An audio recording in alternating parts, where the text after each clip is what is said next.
Go. All right, this is Dr. Matthew Underwood, physical therapist in Atlanta, Georgia, virtually talking with a friend and colleague, Dr. Herb Silver, extraordinaire. We're going to talk today a little bit about the power of breath, and Herb's going to kind of tell us how we got into this and why, as physical therapists, we're interested in this for our patients. So, Herb, can you tell us a little bit about kind of the new discoveries that you've kind of had as it regards to breathing? Right. So, I actually was talking to a physical therapy class the other day. And the fascinating thing is physical therapists are our background, the basic sciences we learn about blood classes, we learn about the brain, we learn about uh, muscle physiology. Breath has a lot to do with all of those things, and yet it's commonly overlooked. Many of us are familiar with yoga techniques, pranayama, kriya yoga. There's lots of research on all these different breathing techniques, and sometimes you're breathing fast, breath of fire, these really intense breathing routines. Other times there's the victorious breath is used in yoga. It's the Darth Vader kind of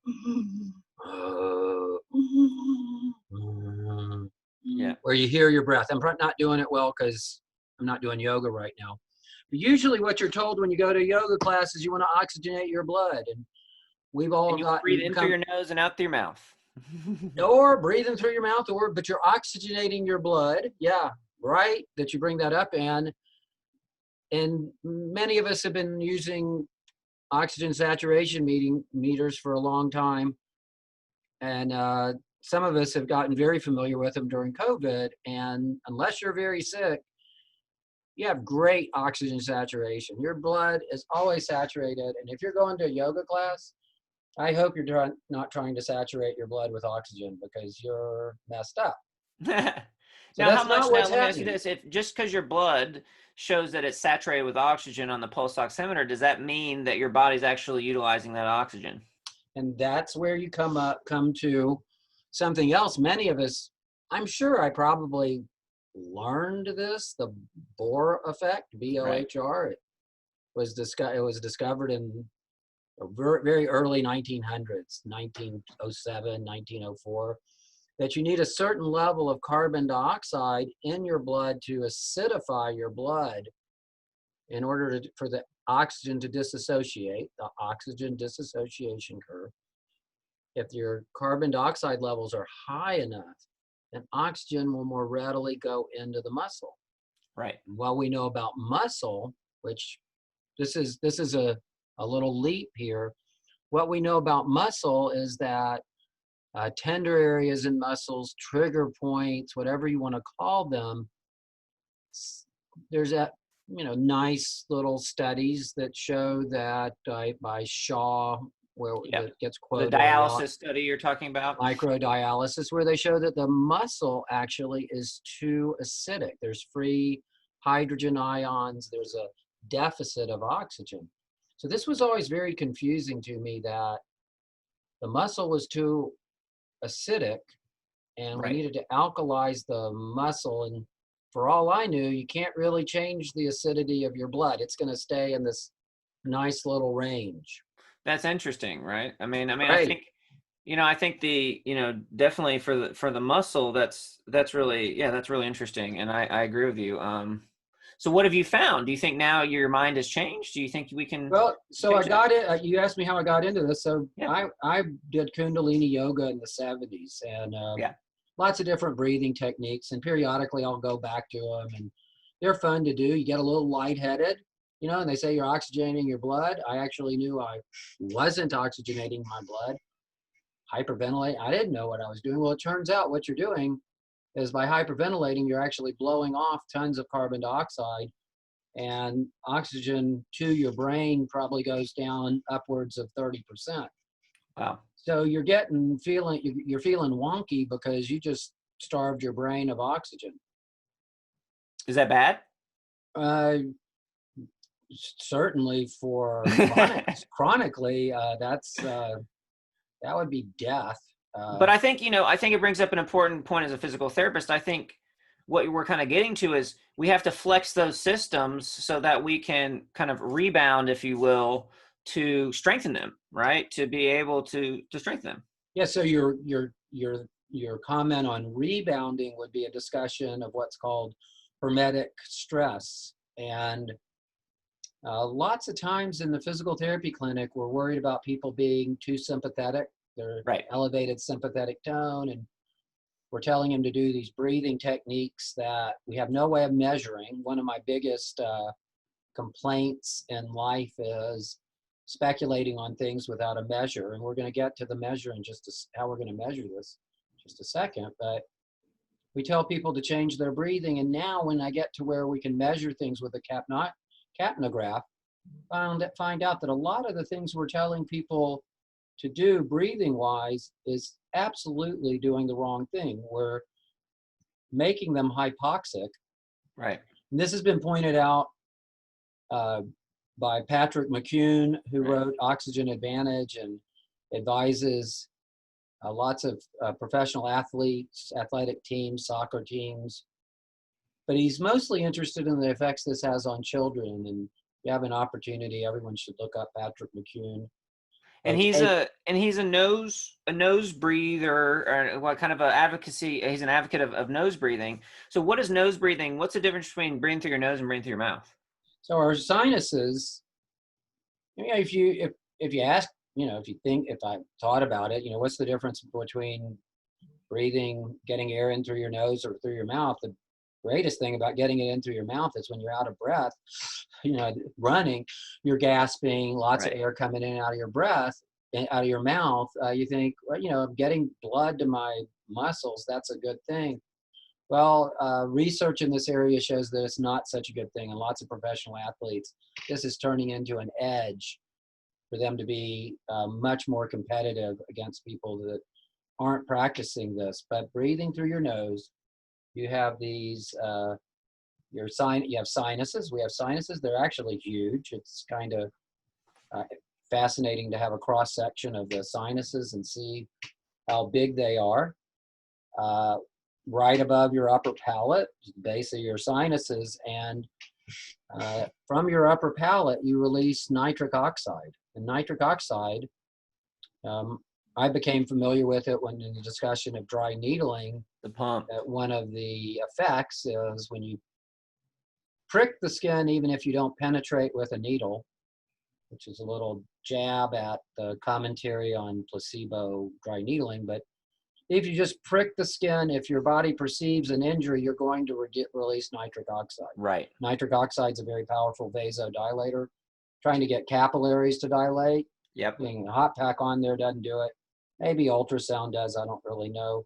But certainly putting a needle in, you can see with diagnostic ultrasounds, you can see that the capillaries actually open up, and you can see that the lymphatic vessels open up. So nitric oxide, number one, is a very powerful vasodilator. But in the age of COVID, and flu season coming up upon us, and with many of us being in clinic and concerns about the double whammy of flu and COVID, what can we do to help us stay healthy?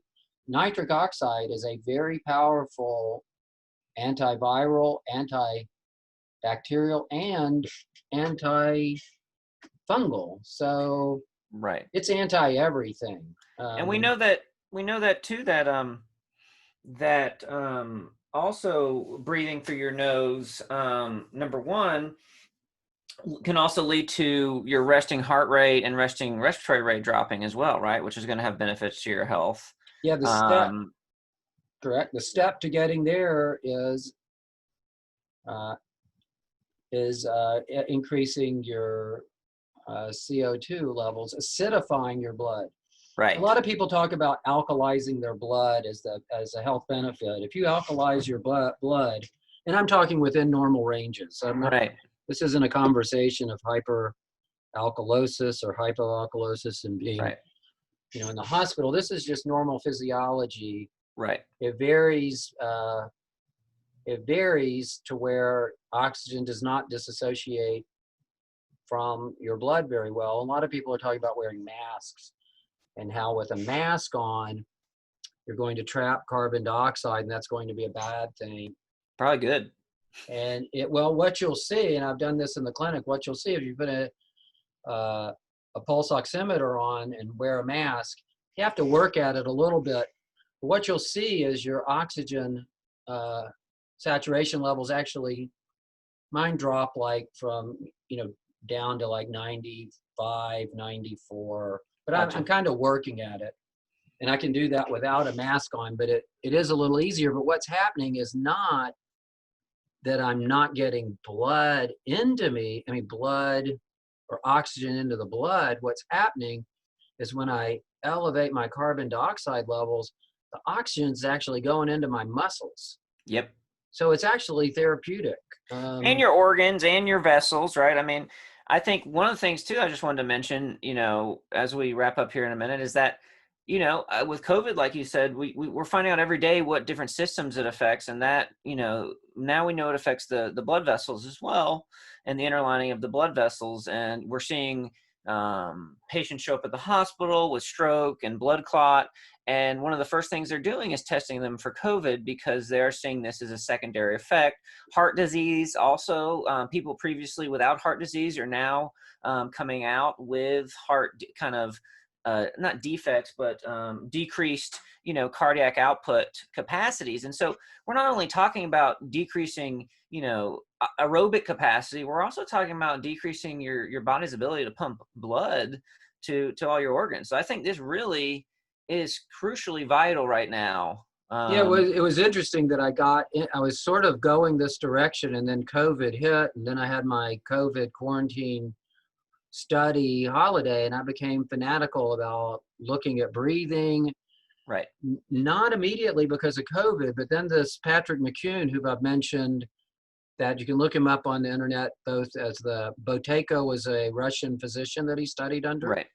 That did all the they did tons of research in Russia, starting, I think, in the 40s, 50s, 60s. Right. I think it's as early as the 40s. I could be wrong on those dates, but Boteyko, Buteyko.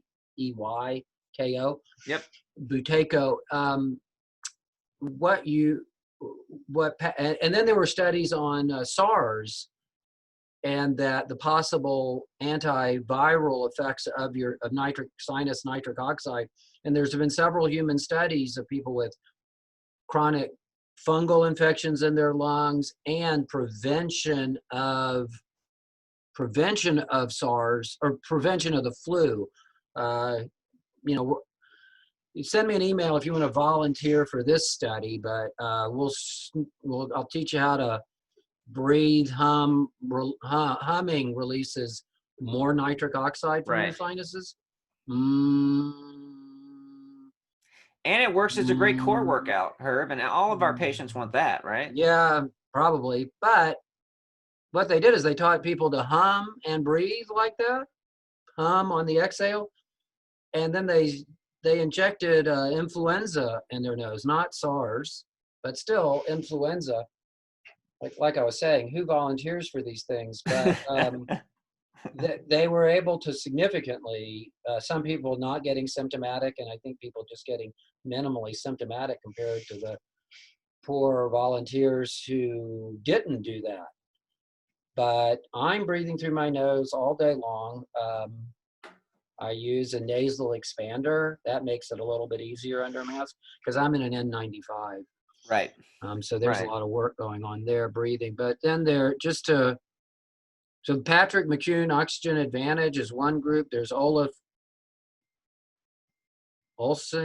Anders Olsen Anders, yep, has done a lot of research with breathing and sports performance. And then sort of on an aside is Wim Hof, Wimhoff, and I want to mention him because if you are looking at, and this is when you brought up kind of a stressor and getting back to normal, this is where we start talking about hermetic stress, and that what Wim Hof is doing is seemingly incorrect. He's hyperventilating, which is sort of like the breath of fire in yoga. Right. This technique comes from yoga techniques. Wim Hof studied yoga. He's got all these world records for swimming the longest distance under ice water, staying in an ice bath for 90 minutes, I think. Right. Mount Everest in shorts, I think. Yep. Yeah, he got above the oxygen line. He didn't get to the top, but he walked up Mount Everest in shorts and shoes, no shirt, and his core temperature doesn't drop. He did broke the record on getting to the top of Mount Kilimanjaro, the fastest time, and he just was in hiking shoes and shorts. And but what he does is hyperventilates and drops his CO2 levels way down. You are cutting off blood supply to your muscles and brain transiently. It's 30 breaths. You hold on the exhale, breathe in, reoxygenate your blood because you have hyperventilated and become hypoxic. But studies on him and people he's trained in as few as 4 days, they inject with the RNA from Ebola. Anyway, it's a denatured kind of Ebola that you're not really sick, but you have very high fevers, nausea, vomiting, muscle aches and pains for 6 hours or so. And you can study the inflammatory response with this. So they did that to him, and they done 14,000 people before him, and everyone had gotten sick. He didn't get sick. They said, "You're a freak of nature." He said, "I'm not a freak of nature. I can train people to do this." They said, "How long will it take?" He said, 7 days, 10 days. But after 4 days, he said, "They're ready." They went to the hospital. This is a university-based study. They were injected. 12 people, I think. 12 people did not get the training. They were injected. Once again, none of the people he trained got anywhere near the symptoms that the people who weren't trained. And then it wasn't a double-blind study, so there is a question because the people knew they were trained. Right. And this is a discussion for another time, but you could say, oh, it's a placebo effect. Hey, if it's a placebo effect, it's just as good as if it's changing your physiology, and it is changing your physiology because your cortisol goes down, your testosterone goes up. Testosterone goes up, but so does I forget. Don't have notes. I mean, I know there's a lot. The adrenal functions improve, and I also know that you have. I think that the point is that there's it's interesting. There's been thousands of years probably of breathing practice. There's been all this this research done, but do we really necessarily utilize it to the best of our abilities? Probably not. We talk about food, we talk about everything else, but we rarely talk about breath. And that's one of the all day long. And so I think this is just going to be a spark for us to be able to kind of spread the word on, number one, how to start treating patients with everything we can, but also thinking outside the box, and being as holistic as we can. And that'll bring us to the last little thing. So interesting to me, my complaint with yoga breathing techniques is I never knew what I was doing. Right. What the yoga instructor was telling me I was doing was wrong. What Yogi Nanda, I think, who brought Kriya Yoga to the U.S., the things he was saying about oxygenating your blood and blowing off toxins, carbon dioxide, that was all wrong. I mean, the physiology that they quote is completely wrong, and that bothers me. So now we have devices that are available for us to actually measure what's going on. And this is where we really want to talk to physical therapists. So I'll show you. You gonna show us the capnograph? So this is measuring this is my carbon dioxide levels. This isn't really fair. Can you see that, Matt? Yep. So this isn't really fair. This is after like lots and lots of work. Let me show you not lots of work. And as you see, I mean, I just want to tell people that the goal here is to get above the line. You want your CO2 to get really, 40 plus would probably be ideal. Would you No, say, no, Herb? And 35, above 35. It's, above 35. you're And then, gonna, you started though, what? When you started practicing today? so that's what I was gonna show. I had the wrong thing up there. I think this is, And you also note how few breaths he was taking a minute at this point, 2.8 breaths a minute. And what Patrick McEwen talks about in his book is that really breathing shouldn't be so effortful. And as physical therapists, we know that a lot of our patients use accessory muscles to breathe. So we talk about neck pain, we talk about temporomandibular joint dysfunction, we talk about all those things. And there might be a correlation here, right? To so you some of see the, a lot of hypocapnia. That's low oxygen, yep, that's low CO2 with people with neck pain. And supposedly all areas of pain, but they're, one of the things they're doing is they're breathing with accessory muscles. right. So it's a logical link that they would have pain in their neck, but the pain in their neck potentially over here on this screen, I'm hypocapnic. I'm below this Yep. 35 millimeters of partial pressure of CO2. This is my normal breathing, and then I have to slow it down considerably down. I'm breathing much faster, and that correlates with what's going on over here. And here you can see my low, starting out, you can see low CO2 levels. And then as I slow down my breathing, and it's not just slowing down my breathing, I did all sorts of breathing gymnastics this morning to figure this out. This is only the second day for me using this. Right. And I'm able to, this morning I really had it way, consistently above 35. And, but now we have a measure. That's the whole point of this conversation to physical therapists is we want to be in a situation where we can measure outcomes. We want baseline measures. Right. In capnography, here's the tool that can help us with Right. treating people post-COVID. Here's a Right. tool that we can use, that there's emerging evidence that you prevent disease by doing this. Right. Here's a tool that you improve sports performance, And academic better inter-rater performance. reliability, which we don't have in our profession very often. Correct. And this correlates a lot of the missing links in pain science. I'm pretty sure we're going to find in carbon dioxide. No, I agree, So, Herb. And so I think maybe next time we introduce people to assessing the baseline function of how well their bodies kind of utilize their oxygen and see who's interested and kind of learning more. all right. That sounds like a plan. All right, thanks, Herb.